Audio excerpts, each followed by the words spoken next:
As the world falls away, and I can't find a reason.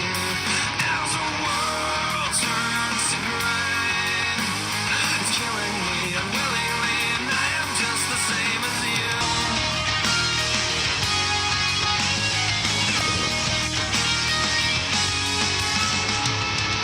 I love sushi.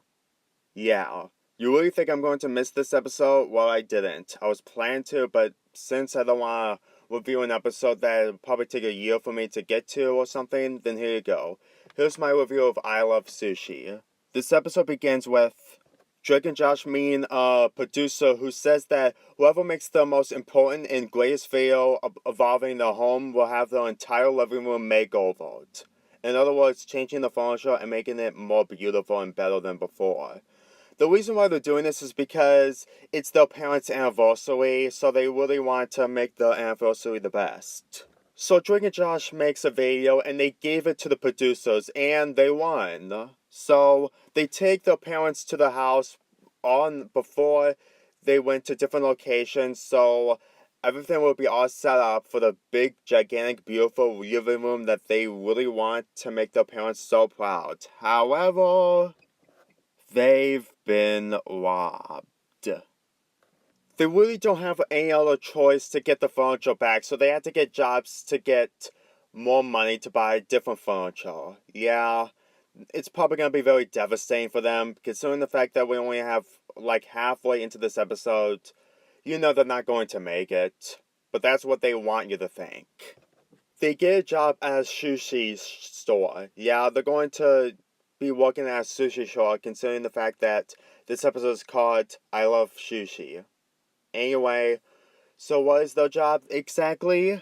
Putting the sushi on the plates, and then putting them back on the moving thing. I'm sorry, I don't know what that thing is, but it's basically moving the stuff into another location so the workers can put the sushi on the thing. Now, things starting to work out very easily. However, since they got some inspiration to original and classic comedy from the 1950s or 60s, they have to have the entire thing to move faster and faster. They couldn't keep up with the pace, so they also have to have the sushi stick from the ceiling so they can save more time so that the boss will not find out.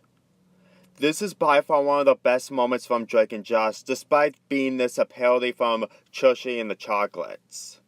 Correction, Lucy and the Chocolates. But anyways, I really watched this video, and to me, it really isn't that funny. I mean, I know it was from the 1950s, and back then people laughed at this kind of stuff, but since I was born at the end of the 20th century, then I really got no opinions on it. But I will say there was a good tribute. I mean, for one thing, Drake and Josh made it much more funnier, and for them doing the tribute on this is kind of sweet and nice for something that Dan Snyder just loves to make parodies of.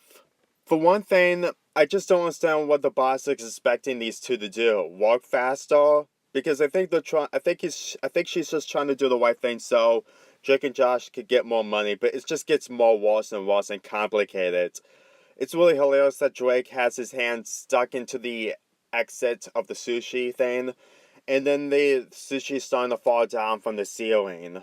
That is just great comedy, and it really trumps the ones from Lucy and the Chocolate, but that's just me.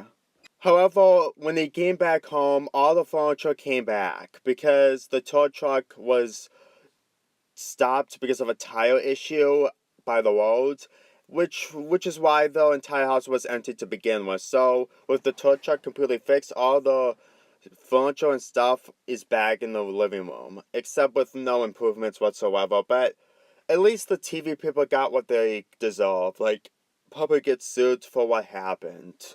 And since Megan is part of this episode, she decides, you know what, I'm gonna hire someone so he can torture Drake and Josh for me. She hired Tyler to torture Drake and Josh. There's really nothing else I can say about that because Megan is completely bored of making fun of Drake and Josh, so she decides to hire someone else to do it for her.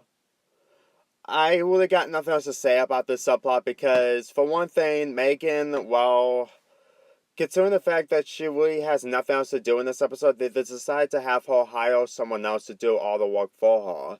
And then at the end of the episode, because of Megan starting to get really bored of not seeing herself torturing Drake and Josh, she fires Tyler and goes back to what she used to do. Yep. It's basically Megan torturing Drake and Josh again. Enough said. I really got nothing else to say about Megan in this episode. In fact, the only thing we can do is just have a grudge against Tyler in this, but he's only in this episode, and that's it. I guess they probably have a contest to see which kid could be in the next Drake and Josh episode, and Tyler was the one who won that bout. So, I really got nothing else to say, other than Megan is in this episode. But I really enjoyed this episode for the great comedy, especially the sushi part. Believe me, the sushi part will never get old no matter what. I give I Love Sushi an 8 out of 10.